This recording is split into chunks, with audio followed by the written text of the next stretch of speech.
is live. Ooh, ooh, ooh, ooh, ooh, ooh, ooh, ooh. You know, what's up? I tried my hardest to stream on Facebook because everybody's like, that's where you need to be. You need to stream on Facebook. That's the hot spot. That's where it's happening. And all I can tell you is it's not Tuesday yet, but I have something else to say because I got this really interesting conversation came up today. I had lunch with a couple of ladies that I know. I used to work with them, and we got together and had lunch. And they started asking me this very interesting question. So that's what we're going to talk about today. And I have 5 points to outline what I think a toxic relationship is.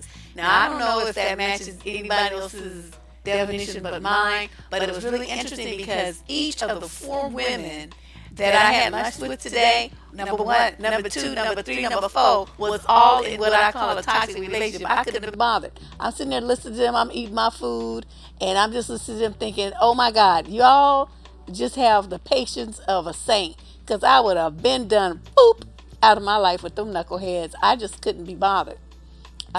There's an echo. Why? Why does this give me drama?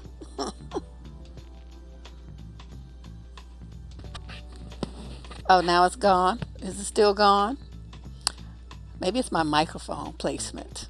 I don't know. As you notice, I just adjusted it a little closer to my mouth. So maybe that's what it was. I don't know. But anyway, let's talk about, okay, tomorrow, let me say this first. Tomorrow, I'm going to be streaming with the lady I did the video about our girls and the issues with girls. We're going to do a live stream tomorrow on Facebook.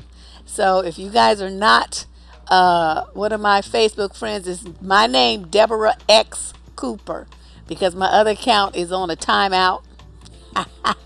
Don't even bother going there because I can't post there for 30 days. So go to the Deborah X Cooper account, which is actually the one I have tied to Facebook anyway. I'm trying to move all my business related stuff there and keep the other one, for my family and stuff, but that's going to take a while to do. But thank you. Yeah, I thought it was pretty good. It was a pretty interesting show. So I'm getting, more comfortable with this format. And you may I'm not going to I don't want to make this too long because I want to save some energy for tomorrow, but I did want to talk about this because this is something that I think a lot of women, especially the young ones, they don't understand what's going on. They don't understand that they're in a toxic relationship. Yep, and it's all, yes, Aisha, but it's all mushed together. There's no space, but that's it right there. So just take the spaces out. And that's how you'll find me on Facebook. So Misha and I tomorrow, we're going to be talking about something called, that's it, Faith. We're going to be what I called the R. Kelly stereotype. I mean, the R. Kelly issue, where in the black community, young girls are stereotyped as being a Jezebel, right? So that they have to take all the responsibility and blame for how they are treated and victimized and molested and everything else by grown ass men. And we're going to be talking about that, how so many black women continue to support these kind of guys, whether it's R. Kelly or someone in their family, a pastor, anybody, they shift the responsibility to the child instead of to the man who's supposed to know better. And so I want to talk about that. So you guys, for some people, that's why I'm warning you now, because I don't want you to say, oh, I was triggered or anything. But I know this. Look at this favorite. You right. He be here more than me. Talking about something. Robert, you need to quit. That's my brother's name too. He's my favorite. I don't know about you, but anyway, let's get into this topic.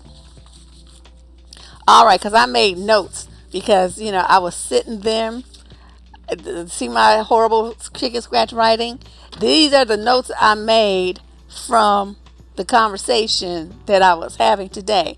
I had this piece of paper in my my laptop bag, and so I pulled it out. Yes, it is unfortunately true. Um, really? What's he doing here? He trying to learn something. That's unfortunately that's unfortunate, Amal. I hate to hear that. Unfortunately, this seems to be the norm for a lot of young black females. And so that's why I want to talk about it because, I don't shy away from topics that other people feel are too controversial or they shouldn't be discussed or it's not right. That's going to shame our men. That's, you putting our dirty laundry in the street, blah, blah, blah, blah. My thing is this. If you wasn't doing shit, then I wouldn't have no shit about you to talk about. So the fact that you're doing bullshit gives me some shit to talk about your ass. Well, that's what I'm going to do. So, you don't want me to talk shit about you, just stop doing bullshit and then that solves that problem. So, thank you. So let's Robert, okay, well you control yourself. Let's talk about the first thing that I heard today when they was talking about their men and how they're treated. Point number one. Oh, and in case you just arrived, what we're talking about is something that happened. I kind of was thinking about it today after I had lunch with a group of women that I haven't seen for probably about a year or two. Um, and it's my five ideas about how you can identify that you're in a toxic relationship. Let's just call it that. I'll put up a better graphic after the end of the show. So let's see. The number one way that you can identify that you're in a toxic situation is if you are manipulated or they attempt to manipulate you through guilt and blame and suspicion and doubt and trying to make you prove yourself and this kind of stuff. Now that's a big umbrella. So if you got a frozen screen, refresh your browser. Get in a different browser, which I wonder if I should have done that. Shoot, I forgot. I'm in this stupid ass Chrome. I meant to not use this. It's unfortunately a bad habit because I found out that the other browser worked better for my streams. Sorry, I forgot. Um, okay. So how do they do that? They make comments like, well, if you really loved me, you would blah, blah, blah. So then you feel obligated to prove that you really love them by doing blah, blah, blah. Or they have different kind of controlling behaviors. Like they'll say stuff like, well, all my other women did it. Or, real women do this and that. Or they take things from you. They will actually lie to you, tell you things that aren't true, or half tell you stuff to get you to do what they want you to do. A lot of them, what the lady was talking about, the women were manipulated with sex. Like if they didn't do what he wanted, he wouldn't give them none, or he would just like try to beat them into submission. Like not let them sleep, not let them go to do what they want to do, to go out with their friends, whatever. He just had to have it right then and had to have it repeatedly, that kind of thing. So basically, he was, exerting his control. And you was like, well, if you don't give it to me, somebody else will. That kind of stuff. So that the women, they live in this constant state of fear of losing the relationship. Refresh. I switched to the computer. Oh, the tablet froze. Yeah, I got rid of my tablet because I just decided that that thing was a piece of junk.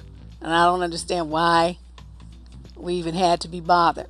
The topic we're talking about is the 5 ways that my 5 points of identifying a toxic relationship.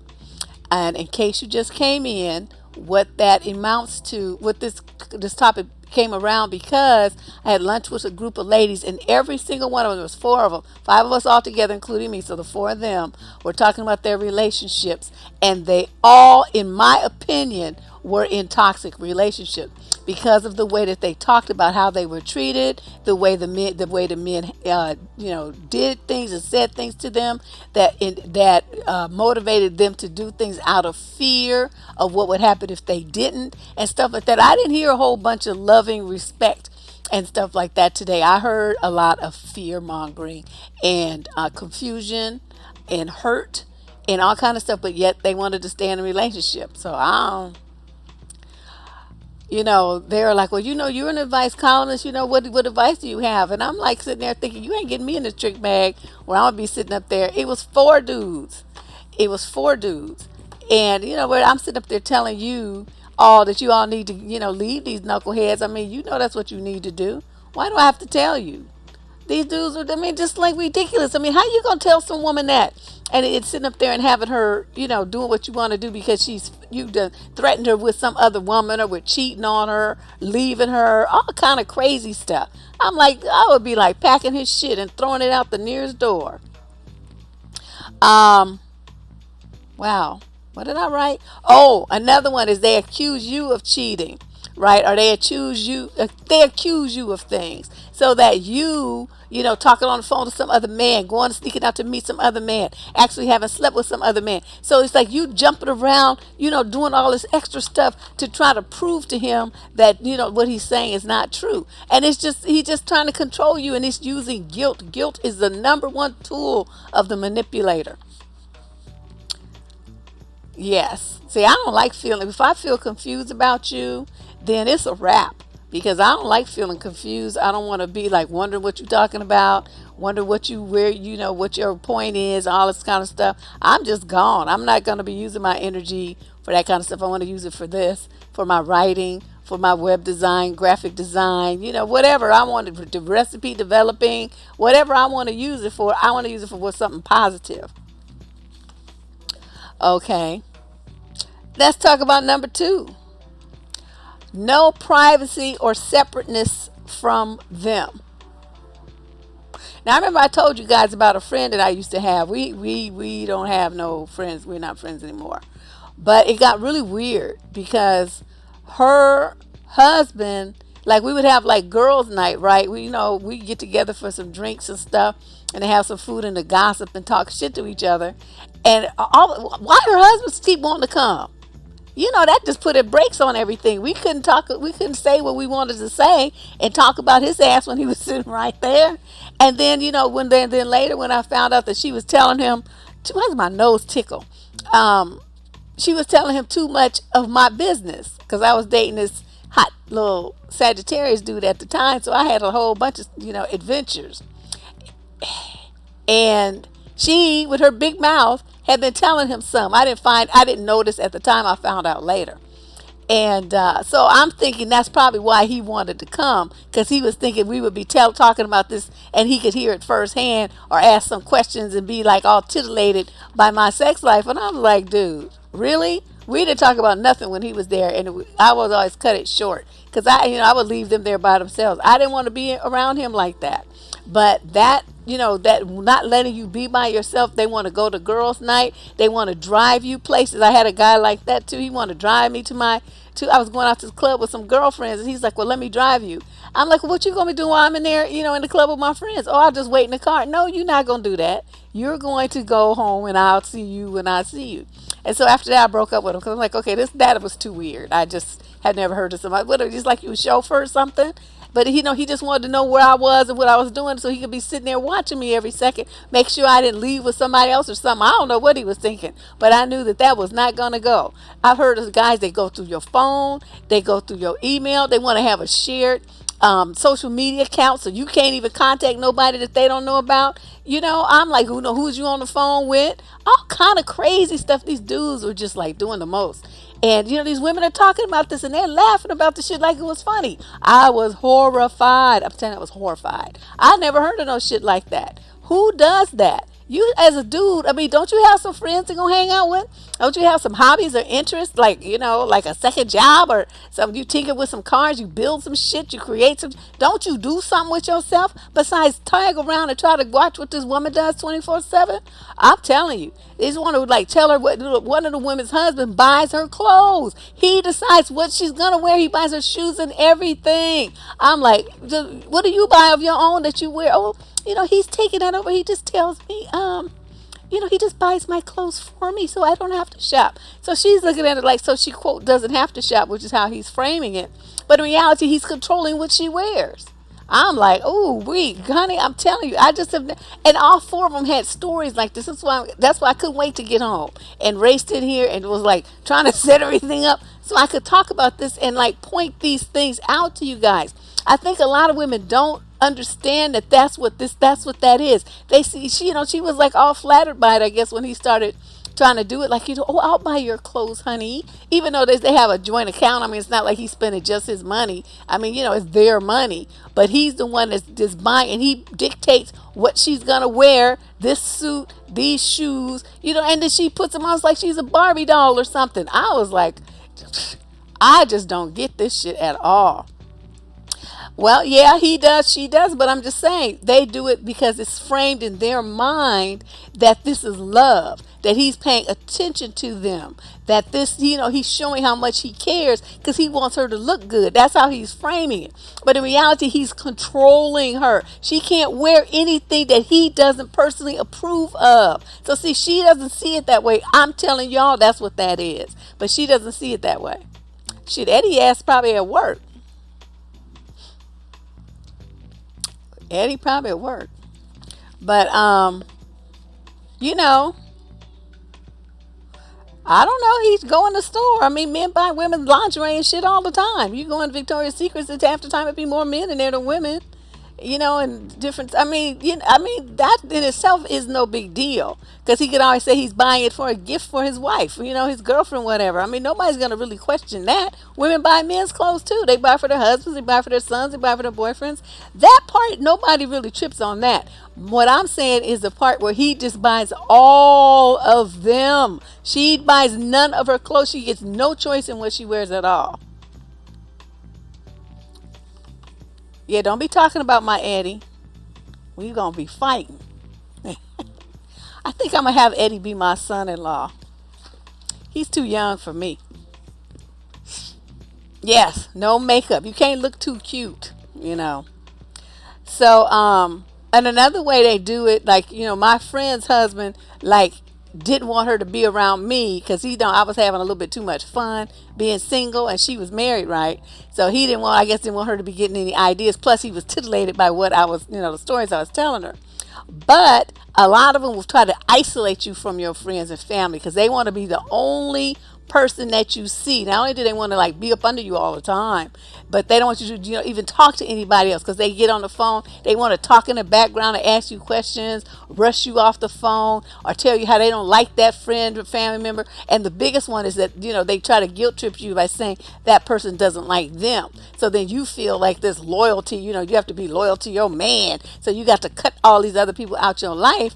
And so in the world, your world is getting smaller and smaller and smaller. So he's like going to be the only person in it. A lot of them don't even want you to have a job or you be around other people. They want you to work at home. I mean, all kind of stuff. But these are the beginning signs of some toxicity that you need to be aware of and recognize it for what it is. This is not healthy stuff. I mean, you're a grown woman. Don't you know you know how to dress yourself? This is insane. Oh, Eddie's here. Wow, I'm telling you, this is just some crazy one. They go through your purse, they go through your pockets, and then, like I said, they have that, when they want to have a joint social media account. You see couples like that? They share an account. What the fuck is that? Who does that? What are you guys, Bopsy twins? You can have your own account. Oh my God! And then the pièce de résistance is everything is about them. So, the controlling thing is all about what they want. So it's like if you have a different opinion, a different thought, something you want something different than what they want. I mean, anyway, they just like go into this thing and start like beating you, guilt tripping you for being, not being loyal. What kind of woman is you? You supposed to be on your man's side. You supposed to like what I like, and all this kind of stuff, because then it makes them feel like they're losing control over you if you want something different that they don't like, they don't approve of. I'm telling you, even something as simple as food. If you go to a restaurant, because I wrote about this, I saw this one time, and I was at what you call them, Skates, and the guy wanted to, they was on a date, and he wanted her to order the fish, and she didn't want the fish. She said, I don't like fish, and so I'm going to get a steak. And he starts guilt tripping her about getting a steak. And it's like, well, you can have a steak anytime. And she's like, well, I'm going to have one right now. And, so they're going back and forth. And she was like in the menu like this, right? And then, I'm sitting at the table over there. And so I'm watching all this, right? I have my menu up, but my eyes is cut over there. I'm looking. And so then she girlfriend put her menu down. And she looked dude dead in the eye and said, I said I don't want any fish. Okay, so you knew that was the end of that little budding relationship because he kept insisting that she get and eat what he wanted her to eat instead of what she liked. I mean, and it could have been a thing where maybe she was allergic to fish. He didn't know. And she just trying to be polite and say that she didn't want any without telling him, oh, I break into hives and throw up and get diarrhea. I mean, you know what I mean? It could have been something like that. But she didn't want to tell him. I was like, ooh, this dude is just doing the most. And if he's going to be trying to control her to that level on their first date, because you could tell, by the way they was talking and everything, they didn't know each other. It was the questions they was asking, what they was talking about was people who just met or maybe had one date. But, the shit was new. And he just trying to force her. You remember that story? I'm telling you. It was crazy. I'm sitting up there like just watching, just like, I'm just all up in the business. Like, ooh, he gonna get it. Because she was mad. And so, after that, that was going to be a wrap because he was just doing too much. And they had the nerve to get all in it, well, fine then, like that. About what she puts in her own stomach. Are you kidding me right now? So, these dudes he would have been someone to have he would have been a toxic person for her to have a relationship with. That would have been bad. That would have been bad. Ooh, all bad. Okay, then let's move on to number 3. I noticed from this group a lot of fear. Okay, there's a lot of fear. Not one of those 4 women felt really secure in her relationship.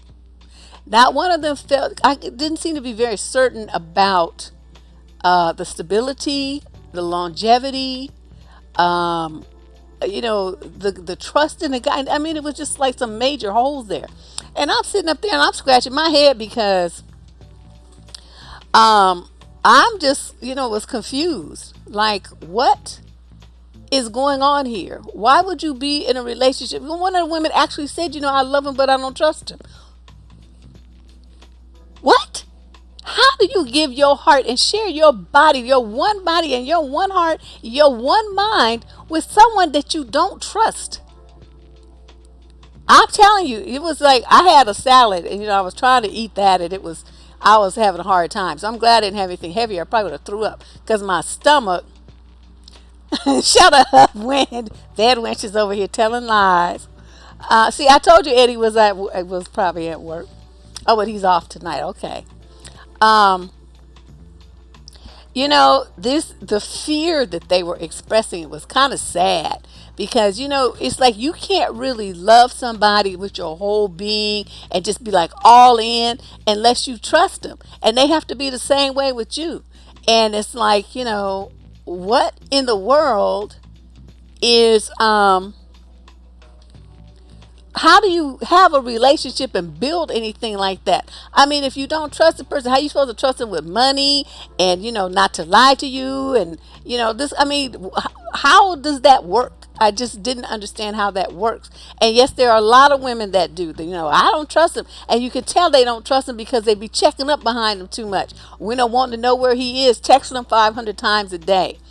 Calling all the time, going through his pockets, smelling his underwear, looking on his body for scratches and shit. Just doing all this kind of stuff. It's like, okay, if you don't trust this man to that level, why do you call him your man? What are you doing? What are you doing? But they feel like they would rather have that whatever that is, disaster, than to be single. In my mind, I'm like, nah, I'll be single forever if it means I have to be bothered with some shit like that. I just could not. Oh yes, but block him then.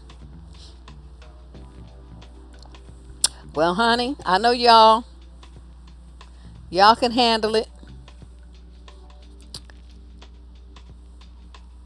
That whatever Bedouin says, that's what goes. So then this fear thing. Let's talk about that. They're afraid if they speak up or tell him what they want, that he'll leave them. They're afraid that if they don't do what he wants, that he'll cheat.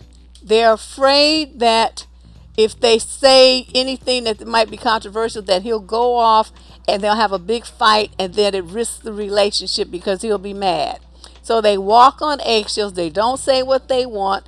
They don't say, don't try to correct his behavior. Nothing. They just deal with whatever he dishes out and just be quiet and just take it because of the fear that they have of being alone, of being single, of being abandoned or something. I don't know what it is.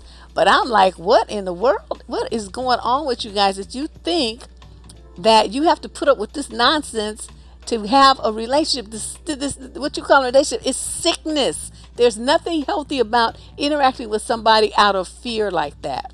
And someone, domestic violence, of course, is always a big concern, but they didn't like go into that much detail. But the way, just one woman especially was looking all real nervous about it. So I'm thinking, okay, he did something. I don't know if he like beat her, but he might have like twisted her arm or threw her on the bed or something. There was something extra that she, was like shivery about. So I'm like, But I don't want to ask people. Like I said, I only used to work with these people. I don't know them that well.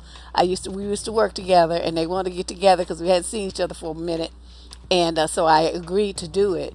And this was the result of the conversation. The jealousy, so the women have like a high level of anxiety. That's the best way to put it. They have a high level of anxiety about the relationship. They're always stressed. They're always anxious. They're always fearful. And I'm like, how can you have a relationship with someone that you can never fucking relax? You always on your guard. You always on edge. You always waiting for the other shoe to drop. You always wonder how he's going to go off if you say something. So you just monitor what you say. You monitor what you do, and you just be quiet, just waiting for signals and signs from him that it's okay for you to even fucking breathe. No. They might be, I don't know. Because like I said, I don't know them that well. I just used to work with them. So it was not like a personal relationship on that level. So I really don't know, what their childhoods were like. It's a big question mark. But it had to come from somewhere. You just don't just wake up like that one day magically. Okay, so that was number 3. Number 4, there seemed to be a lot of one-sidedness. And I'm not saying you go into your relationship with a tit for tat measuring stick, well, I'm going to give you this and you're going to give me that, this and that, blah, blah, blah. But if all the giving, all the caretaking, all the emotional support, all the encouragement, all the nice deeds and gifts and, thoughtful consideration, all of that is one-sided, that person doesn't do anything for you, they never give you a gift, they never always talking about, well, I don't believe in birthdays, I don't believe in this and that, blah blah blah blah. And when you need emotional support, they're not there for you. They tell you that what your problems that you have are stupid, like not really worth listening to. They dismiss your concerns in the relationship, so you never get a voice, you never get heard. And these women have a lot of, everything is one sided in there. They listen to his problems, but he don't want to hear theirs. They provide emotional support for him. They help take care of his relatives and everything, but he don't do shit for them. So I'm like, she's cooking, she's cleaning, she's doing all this stuff for him. He don't do shit for her because that's woman's work, or you do it yourself kind of thing. And these women just running around, racing around, doing everything to try to have to keep these relationships with these knuckleheaded ass men. I'm like, what in the world are you doing? I'm like, why? What? How can you do that? I don't understand. What did I write? Ooh wee. Oh, okay. Compromising. Okay, yeah. So all the compromising is on your side. So they always get what they want because they never, even something as simple as like going to see a movie. You got to go see the movies he wants to see. He never wants to see the movies you want to see. And if you want to see something he doesn't want to see it, he's going to tell you to go by yourself or go with your friends. He's not going to accompany you. So he never makes a compromise about anything. It's always his way or the highway. And these women, just kind of go along with it. Oh yeah, and they also never apologize. They always denied if they did anything wrong. So they never apologize because, that's just, just get over it. you know. So why are you still talking about it? That already happened. Let's move on. Why are you still mad? That happened yesterday. That kind of stuff. So, they never they never try to patch over anything. It's always you having to do the patching. So everything's, is very one-sided. Okay, that's another thing I heard today. So let me go in the chat and see what's a couple of things of what y'all talking about here. You met a guy, went out, then he asked for money a few days later and tried to guilt me. I hit the delete and block. What? Money? You thought he was going to support you by trying to control you? Will Deb read any of the questions she got from her website tonight? No, that will be tomorrow. Tell it Tuesday. This is just a bonus. Tuesday and Thursday is normally my days here. So tomorrow we will be here with the questions. Same time though, 6 o'clock. Okay, let me tell you about this dude I met like that. Okay, so one day I'm walking around Lake Merritt. And I'm walking back to my house. I just go walk. Everybody walks around the lake for exercise. So from my house around the lake and back to the house is like a 5-mile walk. So I'm, choo choo choo choo choo choo. So I walk by this guy, and so he's like, "Oh, sure, and that's what we're gonna start doing." I don't know how you pronounce your name. Ujo. Sorry, I'm mispronouncing it. That's what I decided to start doing. Is like if people, when I do the chats in the live stream, if people do $5, and then you get your question answered on the spot. Otherwise, it's hit and miss through the advice column, but you could do that too. But if you want a guaranteed response and you want it right now, that's how we're gonna do it. But wait till tomorrow. Oh yeah, I was telling you about this dude. Okay, so I meet this dude, right? He was cute and everything, so I'm like, So, he's walking with me and everything, so we're just chatting. I mean, it was just real, casual, cool and everything. And so he's like, well, do you want to go out and, get something to eat? I said, no, I gotta go. I have some stuff I need to do this evening, but, we'll talk. So, we exchanged phone numbers.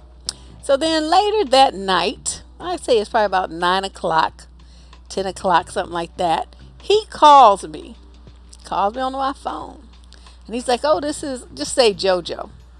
"This is JoJo that we met today." Or say, "Oh yeah, hi, how you doing? Oh, I didn't expect to hear from you so soon. Blah blah blah, but blah blah." So we chit chat for a minute. He says, "I need to ask you a favor," and I said, "Oh, what?" I'm thinking, okay, here we go, right? Because just met the motherfucker, so he already asked me for some shit. So, but I already knew what was coming, and these are Oakland niggas. They ain't no good. So he's like, I said, okay, well, what's the what you trying to ask me? And he says, I need to borrow $50. I said, $50? I'd be like cheap Pete. Remember Chris Rock's character? $50, $50. Ooh, that's a lot of money.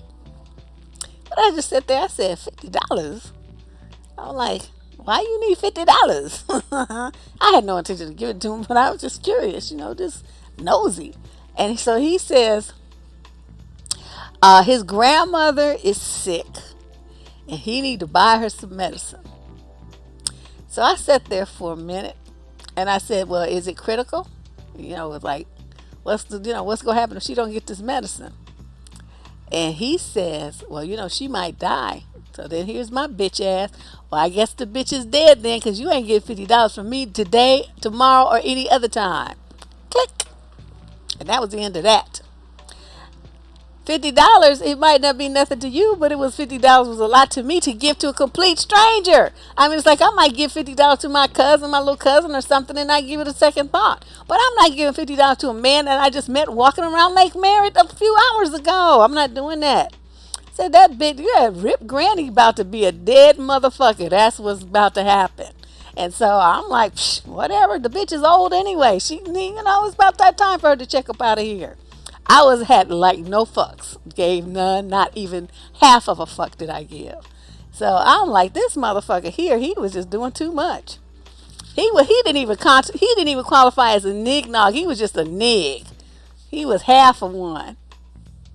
Yeah, see, that's what I'm telling you guys. Because, see, I'm just like, imagine this face with little fat cheeks and dimples and big, my eyes are still big, but big bright eyes and stuff. And your cheeks are flushed because you've been exercising, right?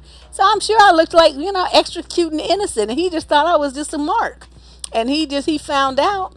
That's what I'm saying. My face versus my attitude, completely different. Because I'm just like, yo, that bitch is going to be dead. I don't care. Right. Well, they fill you out with 50, and then they want some more later. And I had another dude I was dating. He had a baby by a white girl, right? And she took the baby and went to the East Coast. And I didn't know all this. We just started dating and stuff. And then my dad died. And he knew my family had property and all this stuff, so he probably was seeing dollar signs. He just was thinking, he was about to hit the gold mine or something. So he come telling me, oh, I went to see a lawyer today. I'm like, oh, you did? And he's like, yeah, about my custody thing and, my visitations and whatnot. I'm like, oh, okay, that's probably a good idea since she's in another state. And so then he says, well, that he wants a $5,000 retainer. I was like, $5,000? Okay. We went from 50 to 5,000, and niggas is like all in your wallet. I'm like, $5,000? I'm like, that's a lot of money. And so then he was staring at me, with this look of anticipation. So, I'm fumbling around. Finally, I look up and I see this expression on his face. And I'm like, why are you looking at me like that? And he's like, well, because I thought that you could, you could give it to me, he says. Not long, give. I said, okay, just out of curiosity, where do you think I would get $5,000 to give to you? Well, I know your dad just died, and I know he probably left you guys a lot of money. Yeah, he was bold. That nigga was also fired. So I'm like, well, let me tell you how this gonna go. I'm not gonna give you shit. And, the fact that you had a baby by a white girl and got fucked over, that's your fault. Don't be looking for a black woman to save your narrow, fucked up ass because you did some stupid shit with a dumb bitch. That's not my problem. Get the fuck out of my house and don't you ever call me again. Don't you come to my house, I'm gonna shoot you. Because that's when I had my brother's gun. And I was itching to shoot somebody. So I'm like, this just don't, niggas just got way too much gall. Just way too much gall. Yeah, he did. Honey, it was like all up in my inheritance. I'm like, I just was like in awe at the gall. But it didn't stop me from still cussing his ass out, but still. And I saw him one time at Jeffrey's Inner Circle. Everybody who knows Oakland knows about Jeffrey's. I walked into Jeffrey's with a couple of my friends, my guy friends, right? I used to roll with some dudes. I don't really have a lot of female friends. Most of my friends are guys. So I roll up in there with my crew. And he sees me with these big old buff, muscled up, trainer dudes with all, boom, boom, boom. And he hurried his little ass up and went around to the other side of the club and down the stairs. I'm like, yeah, that's what you need to do. You better not ask me shit. Don't even look at me.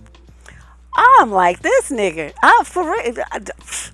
And then, if he would have at least had the baby by his sister, I might have had a little bit of sympathy. But, you going to find something raggedy. She was like trailer park trash type, too. Not even like nobody with some sense. Just like ratchet. And then that's when you chose to have a baby by. Get the fuck all the way the fuck out of here. Every fuck that you can think of, take it and go. That's what you need to do. Oh, my God. So, anyway, now back to my... So, see how you do that? I always get off on sidetracks. So let's see, where did I leave off? Okay, number 4 was the sidetracking and stuff.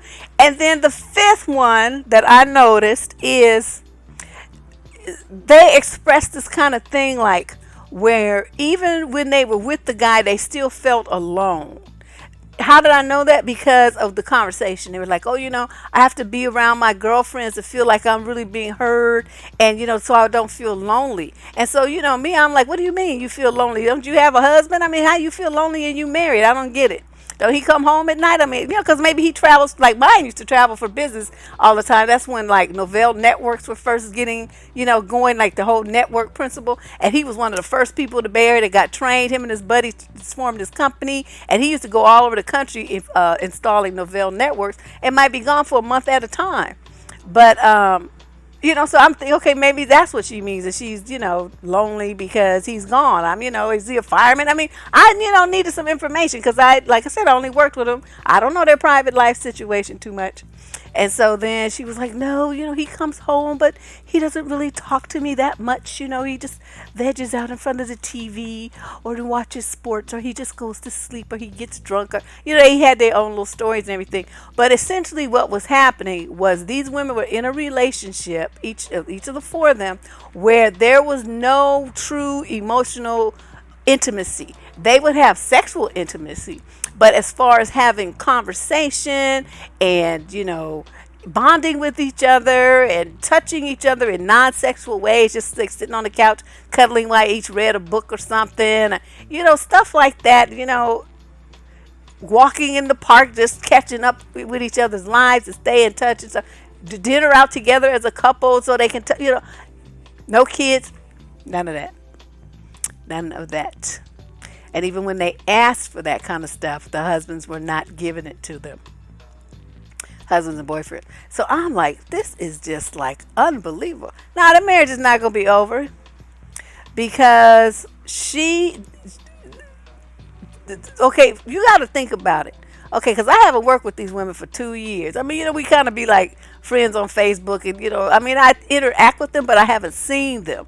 So you got to figure if she been living like this for years, she ain't going nowhere. She just was, venting and trying to, just wanting to talk about it and stuff. And I think they felt like because I was there that I would be giving them some answers to make them feel better about staying in these ratchet ass relationships with these trifling ass motherfuckers. But I'm like, see, Deb, I can't do that. I would have been gone. And, I just can't be in a relationship with anybody who I feel is not treating me well. I mean, like, what's the point? Why am I feeling bad and suffering and crying and shit and calling myself in a relationship with you? I'm happy about myself. I don't never cry. I don't never feel lonely. I don't never have a bad day about a relationship. Yes, if they get to that point, I see it start heading in that direction of being, some stupidity going on, I make a U-turn and I go the other way, up out of there. I can't do that. I'm not going to do that. That's the stuff that we used to do when we was teenagers. Everybody was all dramatic. Oh my God, I love him so much. Oh my God, I just can't live without him. What am I going to do? He's the love of my life. He's my king. He's my prince. That kind of stuff. You just have this like overly romanticized view of relationships and men and your boyfriend and all this old stuff, and then you grow up and you realize that's a bunch of bullshit, and you don't want to be bothered with that stuff no more. And so once I got out of that phase, I was like, I think I was about 16, and I was watching all my friends go through all them changes, and I was like, this really is not the way to think about this. So I changed my thinking, and that was it. I haven't looked back. So, I don't know. It was just really odd. This may seem like a strange video, because it's kind of, really not really well organized, as you can see by the notes that I took. These were my thoughts. I just pinned them, wrote them down as I thought of them, and I came up with 5 ways. I'm sure there's way more, as you get deeper into it, to identify toxic behaviors in toxic relationships. But what I wanted to do was, go over these points, because these are things I think that are very easily identifiable in the early stages of a relationship. You got somebody making cracks about your body, your looks, your job, your hobbies, your interests, the things that bring you joy. He's trying to put you down in little subtle ways, set you up to be to compete for his time or attention, or that you have to earn it, or all this kind of shit. See, that's a setup to be in the toxic relationship. And I know a lot of women don't recognize that, and they feel like, yeah, I'm a win. I'm a win. I'm a win, beat all these other bras. They ain't got shit on me. I'm the baddest bitch here. Blam, blam, blam. And in reality, you just going down a rabbit hole. You really need to not do that with these kind of guys. When they try to set you up like that, you're supposed to, I'm not going to compete for you. You're not worth it. I could see if your ass was platinum with ruby it's encrusted something, but you just a nignog, and so I'm not gonna do all that. There's too many of you, a dime a dozen. I'm just like, what? I just don't get it. Thank you. I love my new background too. Say this, all this new stuff, this new equipment is thanks to my Patreon supporters and people who have done some what they call these super chat donations. Somebody donated like $100. I was like, what? That person must have been loving my ass. That's all I can say. But it's like that's how it is. I mean, that's the quality of the content that I want to put out for you, and I want to really expand what I do and where I do it and how I do it, and so that's why expanded onto Twitch. I'm looking at a few other avenues as well to grow the channel some more. I'm finally getting off my ass dealing with that, and just still, depending on you guys, you guys have good ideas for shows, just send them on over. Survivingdating@gmail.com. And you will have an advice question, the go to survive. We're actually right at the top of the YouTube channel on the main page. You'll see a button that says get advice. Just click that and it'll take you right to the advice submission form on surviving dating. So you don't even have to go, manually to the site. Just click that button and the form will pop up on your browser. And you just fill it out, click the box that gives me permission to air the question on the show, and we call it a day. Yes, I think so too. I'm glad you guys recognize it. A lot of women are saying that their lives, I've changed their lives, and that makes me feel like I'm doing what I'm supposed to be doing. As when I originally started this, I was telling my brothers, they're like, oh, you got a good thing here, you need to monetize it more and this and that. And I'm just really starting to really think like that. And but I didn't start doing this for money. I started doing it because I thought it was a service that needed to be here for black women. And because you got to remember, when I started this in the early 90s, nobody was doing what I'm doing. Nobody. It's a lot of people that came on, picking up on it and doing it later. But nobody at the time. I was the first one. And it's pretty interesting. I mean, they had like Dear Abby, and they had all that stuff for white people, but they didn't have nobody for doing it for black people. And our issues are a little bit different, because the culture is different. Black men are different from white guys.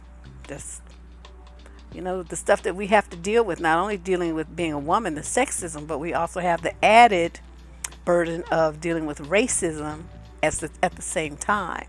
So that's something that no other woman, in this country anyway, has to deal with. So it's really interesting. And, I try to shoot from the hip and just tell people stuff straight. Some people don't like it. They're like, you're too harsh. You use too much profanity. You should say stuff nicer. You don't have to be like that. And I'm like, fuck out of here with that. Put your big girl panties on and grow the fuck up and be a damn woman. You think everybody gonna walk around here, kowtowing to you and baby talking to you and stuff like your mama did? That ain't me. You did some fucked up shit. I'm gonna tell you the shit was fucked up. I mean, you made a stupid decision. I'm gonna tell you this decision was stupid. But now I'm just gonna call you names. I'm gonna tell you why. Why your thinking was wrong. Why your decision making was stupid. So that you learn something. You learn. So that when you learn, you can do better. Because now you have the tool to make a better decision the next time. But the ones who would come and say, I don't know what happened. Can you help me? I will do anything I can to help them. But the ones who get on my nerves, the ones, don't tell me, not to do this and that because, I just not what I want to hear. We don't even answer those letters because you can't tell me what to do.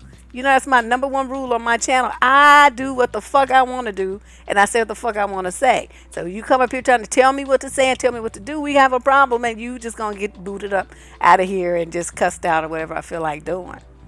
But, yeah, that's what a lot of people say, Tisha. If only I had met you years ago. I've been around, but I mean, I started on AOL. So if you didn't have AOL during, and a lot of you were young. You was probably little kids anyway during the early 90s when I first got started. on AOL. You wouldn't have, we wasn't dating yet. You was in grade school, so you wouldn't have had any need for my services. And then after that, I had my own. I was on Net Noir for a while, still kind of dabbling with AOL. And then when I left there, I started my own blog, uh, Ask Heartbeat. Then the second blog was Surviving Dating. So I kind of divided like the younger group from the more mature crowd. So Surviving Dating talks about more mature subjects, sex, dating as a single parent, this is different stuff. The language is different. I mean, it's just completely different. And that's why I divided the two blogs up. But there's great relationship information on both. There's a series I started that I never finished called 40 Days of something.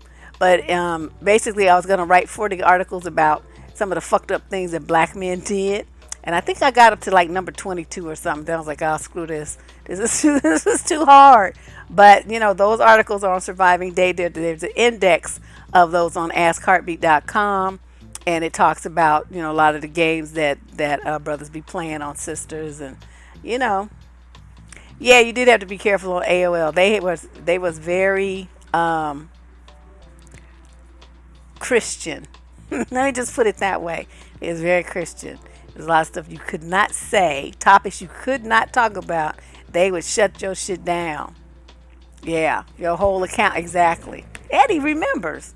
Yeah, they didn't play, so I had to be very careful. That's why I was like, maybe this is the place for me. So then that's when I started my own, so I could just cut loose and be just a complete fool. Yeah, I worked for Net Noir for a long time. Well, in .com years, a long time, like 4 years off and on. I was their online marketing manager for a hot minute, and got the channel some. They won some awards and stuff while I was working there, and I know my shit. But like I was telling you guys the other day, that's why my resume looks so crazy. Because when I have an interest in something, I do it until I master it, and then I lose interest and I go do something else. This is the only thing that I've consistently been doing for so long. But even then, I don't know if you really realize the change from AOL to NetNoir, from NetNoir to my private blog, from forums to blog posts. Because blogging became big versus websites. HTML coded websites. Then WordPress was developed, so everybody switched to a blog, right? So, and then I became, started getting to videos, and then I did, internet radio. So even though the core was the same, the avenue for expressing it was different. So it met my need for variety, and so now I'm doing, the videos, and I really like this because it lets me, interact with you at, in real time, answer questions in real time, and see people like we do the chats on Zoom. You see your pictures and stuff. You guys can be on in a video. I mean, there's just a lot of technology available to do this stuff that I'm really finding out about, and it's like hella cool. I really like it. So I'm hoping that you guys come tomorrow. Tomorrow, that is faith. That is why I like contract work, because of the Faith, it's my girl. That's it, because I like. As soon as they start acting stupid, I'm out. It's like I'm not on work here. I'm not doing that. I'm leaving. My contract is over. If they do something that's outside the contract, I'm voiding the contract. Give me my money. I'm out. So stuff like that. But yeah, that's what I like. Is you don't have benefits and stuff. You have to have your private health insurance and whatnot. But you get to charge an arm and a leg. And so it all works out in the end. Plus, you have your free time. But I think that, I'll sign on up out of here for now. But I will be back tomorrow. So you guys come for tomorrow. It's Tell It Tuesday. That's the day that we do the advice questions that have been submitted. And, I go over it. You can also do a super chat tomorrow and get your question answered in real time tomorrow. We'll start at $5. That's just just a little something, a little tip, and we'll do it. So I will ask. I'm going to do the questions first that I already have, and then I will take questions during the show, and I will ask for them one at a time. So somebody will make their donation, and then I will answer their question. Then we'll say, okay, next question, like that, and we'll do that. Okay. and it should be pretty organized, and it should be pretty good. Yes, it was. It was a messy Monday. It was like, ooh wee, some jacked up stuff. And I'm telling you, that lunch today, I just felt sorry for all of them women. I'm like, oh, y'all need to get a divorce and break up with them fools and just do something else, because that is just some misery. I don't understand how they do it. I was so happy I was single. Whew, just ecstatic, because I would not want to be bothered with that. How do you think I have all this energy to do all this stuff? They just looked all beat down. They had like all this makeup on and stuff, but they're looking all, like, like they're trying to hide their sadness and stuff. Whereas I bounced in there, honey, I'm like, what? Hi, I'm like all like that, and they're just looking like, hi. I'm like, oh my God. So yes, tomorrow, 6 o'clock, just be right here, and we'll get everything rolling, and it should be very fun and all that stuff. And you can remember to subscribe to the channel if you have not already. Just click the subscribe button down below. So like the little heart thing that's down there. Click that, and be sure to click the bell symbol so you get your instant notifications when I do things like I did today, which is like pop up out of nowhere, just think a think a think, and then I'm here. So, make sure that you subscribe. Please share a video or 2 or 3. Tell your friends about the channel and help them get up on game too. Okay, and I'll be here 6 o'clock tomorrow. Actually, oh, I forgot. No, tomorrow is on Facebook. That's right. I'm sorry, you guys. I forgot. So I moved. Anyway, tomorrow we're gonna be on Facebook. That's what the deal is. I'm doing that thing with Misha. I forgot, because the only day she was available is on Tuesday. My apologies, but I'll do the advice questions on Wednesday. Okay, we'll instead of Tell It Wednesday, we'll be this our Wicked Wednesday, and we'll talk about the advice questions on Wednesday, and then we'll be here back to back on Thursday as well. Okay, let's do that. All right, I'll see you guys later. I'm going to give me some grub now. Bye bye.